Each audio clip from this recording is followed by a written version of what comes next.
ಮತ್ತು ಭಾರತದ 2ನೇ ರಾಷ್ಟ್ರಪತಿ ಆದಂಥ ಡಾಕ್ಟರ್ ಸರ್ವಪಲ್ಲಿ ರಾಧಾಕೃಷ್ಣನ್ ಅವರ ಜನ್ಮದಿನ.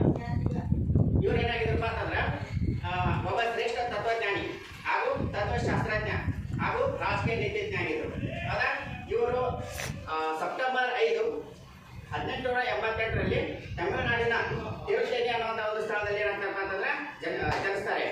ಇವರ ತಂದೆ ಯಾರಂದ್ರೆ ವೀರಸ್ವಾಮಿ ಅಂತ ಹೇಳಿ. ಇವರ ತಾಯಿ ಹೆಸರು ಸೀತಮ್ಮ. ಇವರೊಬ್ಬ ಶ್ರೇಷ್ಠ ತತ್ವಜ್ಞಾನಿ ಆಗಿದ್ದರು. ಅದೇ ರೀತಿಯಾಗಿ ರಾಷ್ಟ್ರಪತಿ ಆಗಿರ್ತಕ್ಕಂಥ ಸಂದರ್ಭದಲ್ಲಿ ಇವ್ರು ಏನ್ ಮಾಡ್ತಾರಪ್ಪ ಅಂತಂದ್ರೆ ಅವರ ಮೆಚ್ಚಿನ ವಿದ್ಯಾರ್ಥಿಗಳು ಅವರ ಜನ್ಮದಿನ ಆಚರಣೆ ಮಾಡ್ಲಿಕ್ಕೆ ಬರ್ತಾರೆ. ಅವ್ರು ಬಂದ ತಕ್ಷಣ ಏನ್ ಮಾಡ್ತಾರೆ ಅಂದ್ರೆ ಅವರು ನನ್ನ ದಿನವನ್ನು ಆಚರಿಸಲಿಕ್ಕೆ ಹೋಗಬೇಡಿ, ನನಗೆ ಕಲಿಸಿರ್ತಕ್ಕಂಥ ಗುರು ಆದಂತ ಗುರುಗಳ ದಿನಾಚರಣೆಯನ್ನಾಗಿ ಆಚರಿಸಿ ಅಂತ ಅವ್ರು ಹೇಳ್ತಾರೆ. ಅವತ್ತಿನ ಏನಾಗ್ತಿತ್ತು ಅಂತಂದ್ರೆ ಶಿಕ್ಷಕರ ದಿನಾಚರಣೆ ಅಂತ ಹೇಳಿ ಜಾರಿಗೆ ಬರ್ತಾ ಇದೆ. ಇವರು ರಾಧಾಕೃಷ್ಣನ್ ಅವರು ಏನಾಗಿದೆ ಉನ್ನತ ಶಿಕ್ಷಣ ಆಯೋಗ ಅಂತ ಬರುತ್ತೆ. ಹೌದಾ? ಆ ಒಂದು ಸಮಿತಿಯ ಅಧ್ಯಕ್ಷರಾಗಿ ಸಹಿತ ಇವರು ಕೆಲಸ ಮಾಡಿದ್ರು. ಅಷ್ಟೇ ಅಲ್ಲ, ಶಿಕ್ಷಕರು. ಇನ್ನ ಶಿಕ್ಷಕ ಅಂದ್ರೆ ಯಾರು? ಶಿಕ್ಷಕ ಅಂದ್ರೆ ಗುರು. ಹೌದಾ? ಇವಾಗ ಯಾವುದೇ ಕೆಲಸ ಮಾಡ್ಬೇಕಾದ್ರೆ ನಮಗೆ ಯಾರ ಒಂದು ಪ್ರೇರಣೆ ಬೇಕಪ್ಪ ಅಂತಂದ್ರೆ ಗುರುವಿನ ಒಂದು ಪ್ರೇರಣೆ ಬೇಕು. ಓಕೆ? ಗುರು ಅಂದ್ರೆ ಏನಪ್ಪಾ ಅಂತಂದ್ರೆ ಅಜ್ಞಾನದಿಂದ ಶಿಕ್ಷಣದ ಕಡೆಗೆ ಕರೆದೊಯ್ಯುವಂತ ಒಬ್ಬ ಗುರು. ಹೌದಾ? ಒಬ್ಬ ವ್ಯಕ್ತಿ ಅಂತ ಹೇಳ್ಬೋದು.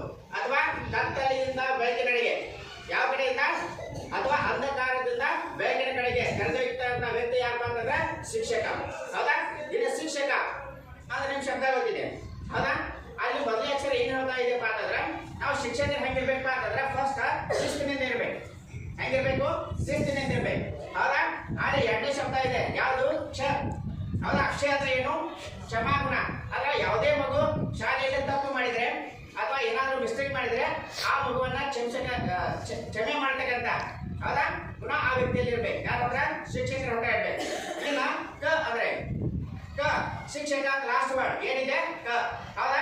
ಮಕ್ಕಳ ಮೇಲೆ ಯಾವಾಗಲೂ ಏನಿರ್ಬೇಕು ಅಂತಂದ್ರೆ ಕರುಣೆಯನ್ನ ತೋರಿಸ್ತಕ್ಕಂಥ ಗುರು ಇರ್ಬೇಕು. ಓಕೆ? ಇಷ್ಟು. ಇನ್ನ ಗುರುವಿನ ಮಹತ್ವದ ಬಗ್ಗೆ ಹೇಳ್ಬೇಕಾದ್ರೆ ನಿಮ್ಗೆಲ್ಲ ಗೊತ್ತಿರೋ ಹಾಗೆ ರಾಮಕೃಷ್ಣ ಪರಮಹಂಸರ ಶಿಷ್ಯರಾದಂತ ಯಾರು ಹೇಳಿ ನೋಡೋಣ? ಯಾರು? ಸ್ವಾಮಿ ವಿವೇಕಾನಂದರು. ಹೌದಾ? ಅವರ ಇಷ್ಟೊಂದು ಶ್ರೇಷ್ಠ ವ್ಯಕ್ತಿಯಾಗಿ, ಹೌದಾ, ನಮ್ಮ ಹಿಂದೂ ಧರ್ಮವನ್ನ ಇಡೀ ಜಗತ್ತಿಗೆ ಪ್ರಚಾರ ಮಾಡಲಿಕ್ಕೆ ಕಾರಣೀಭೂತರ ಯಾರಪ್ಪ ಅಂತಂದ್ರೆ ಅವ್ರ ಗುರುವಾಗಿರ್ತಕ್ಕಂಥ ರಾಮಕೃಷ್ಣ ಪರಮಹಂಸರು. ಹೌದಾ? ಅದೇ ರೀತಿಯಾಗಿ ನೀವು ದ್ರೋಣಾಚಾರ್ಯ ಕೇಳಿರಿ. ಹೌದಾ? ದ್ರೋಣಾಚಾರ್ಯ ಮತ್ತು ಏಕಲವ್ಯ ಕೇಳಿರಿ. ದ್ರೋಣಾಚಾರ್ಯ ಮತ್ತು ಏಕಲವ್ಯ ಆ ದ್ರೋಣಾಚಾರ್ಯ ಹತ್ರ ಏನ್ ಮಾಡಿಪ್ಪ ಅಂತಂದ್ರೆ ನನ್ನ ಬಿಲ್ ವಿದ್ಯೆ ಕಲಿಸ್ಕೊಟ್ರೆ ಅಂತ ಹೋಗಿದ್ದ. ಅವಾಗ ಏನ್ ಮಾಡ್ತಾರೆ? ಗುರುಗಳನ್ನ ತಿರಸ್ಕಾರ ಮಾಡ್ತಾರೆ. ಹೌದಾ? ಯಾರಿಗೆ? ಏಕಲವ್ಯಗೆ ತಿರಸ್ಕಾರ ಮಾಡ್ತಾರೆ. ತಿರಸ್ಕಾರ ಮಾಡಿದ್ರು ಸಹಿತ ಆ ಏಕಲವ್ಯ ಏನ್ ಮಾಡ್ತಾರಪ್ಪ ಅಂತಂದ್ರೆ ಕೆಸರಿಂದ ಒಂದು ಮೂರ್ತಿ ತಯಾರು ಮಾಡ್ತಾನೆ. ಕೆಸರಿಂದ ಒಬ್ಬ ಗುರುವಿನ ಮೂರ್ತಿ ಅಂದ್ರೆ ದ್ರೋಣಾಚಾರ್ಯರ ಮೂರ್ತಿಯನ್ನ ರೆಡಿ ಮಾಡ್ತಾನೆ. ರೆಡಿ ಮಾಡಿ ಏನ್ ಮಾಡ್ತಾನೆ ಅಂದ್ರೆ ಆ ಮೂರ್ತಿ ಮುಂದಗಡೆ ಕೂತು, ಹೌದಾ, ಅವ ವಿದ್ಯೆಯನ್ನ ಪ್ರಾಕ್ಟೀಸ್ ಮಾಡ್ತಾನೆ. ಯಾರು ಕಲಿಸೋದಿಲ್ಲ. ಜಸ್ಟ್ ಎಡಮಂತ ಕೂತ್ಕೊತಾನೆ ಅಂದ್ರೆ ಒಂದು ರಾಡಿಯ ಮೂರ್ತಿ, ಕೆಸರಿನ ಮೂರ್ತಿ ಗೊತ್ತಿದ್ದಾರೆ ನಿಮ್ಗೆ? ಗಣಪತಿ ನೋಡಿರಲ್ಲ? ಹೌದಾ? ಅದೇ ತರ ಒಂದು ಮೂರ್ತಿ ಮಾಡ್ತಾನೆ. ಆ ಮೂರ್ತಿ ಮುಂದೆ ಗೆದ್ದ ವಿದ್ಯೆಯನ್ನ ಅದು ಬಿಲ್ ವಿದ್ಯೆಯನ್ನ ಪ್ರಾಕ್ಟೀಸ್ ಮಾಡ್ತಾನೆ. ಅದೇ ಜಗತ್ತಿನ ಅತಿ ಶ್ರೇಷ್ಠ ಒಬ್ಬ ಬಿಲ್ ವಿದ್ಯೆಯನ್ನ ಕಲಿತಿರ್ತಕ್ಕಂಥ ವ್ಯಕ್ತಿ ಆಗ್ತಾನೆ. ಯಾರು? ಏಕಲವ್ಯ. ಇನ್ನು ಅಷ್ಟೇ ಅಲ್ಲ, ಇವ ಶಿವಾಜಿ ಹೆಸರು ಕೇಳಿ. ಶಿವಾಜಿ ಯಾರು ನೋಡೋಣ? ಮರಾಠ ಸಾಮ್ರಾಜ್ಯದ ಒಬ್ಬ ಸ್ಥಾಪಕ. ಕೇಳಿರಿ? ಮೋಸ್ಟ್ಲಿ 6, 7 ಬಂದಿರ್ಬೇಕು. ಶಿವಾಜಿ ಅನ್ನೋರ ಹೆಸರು ಕೇಳಿರಿ? ಶಿವಾಜಿ ಅಂದ್ರೆ ಯಾರಪ್ಪ ಅಂತಂದ್ರೆ ಮರಾಠ ಸಾಮ್ರಾಜ್ಯದ ಒಬ್ಬ ಸ್ಥಾಪಕ ಅಥವಾ ಒಬ್ಬ ದೊರೆ ಅಂತ ಹೇಳ್ಬೋದು. ಅವ್ರ ಗುರು ಯಾರಂದ್ರೆ ದಾದಾಜಿ ಕೋಂಡದೇವ್. ದಾದಾಜಿ ಕೋಂಡದೇವ್ ಏನ್ ಮಾಡ್ತಾ ಇದ್ರು ಅಂದ್ರೆ ತಮ್ಮ ಶಿಷ್ಯಂದಿರು ಇದ್ರು ಸಾಕಷ್ಟು ಜನ. ಅಂತ ಸಂದರ್ಭದಲ್ಲಿ ಏನ್ ಮಾಡ್ತಾರೆ ಅಂದ್ರೆ ದಾದಾಜಿ ಬಂಡ್ ಅವರಿಗೆ ಏನಾಗ್ತಪ್ಪ ಅಂತಂದ್ರೆ ಒಂದು ತೊಡೆಗೆ ಹುಣ್ಣಾಗಿರುತ್ತೆ. ನಿಮ್ಮ ತುಂಬಿರ್ತೈತಲ್ಲ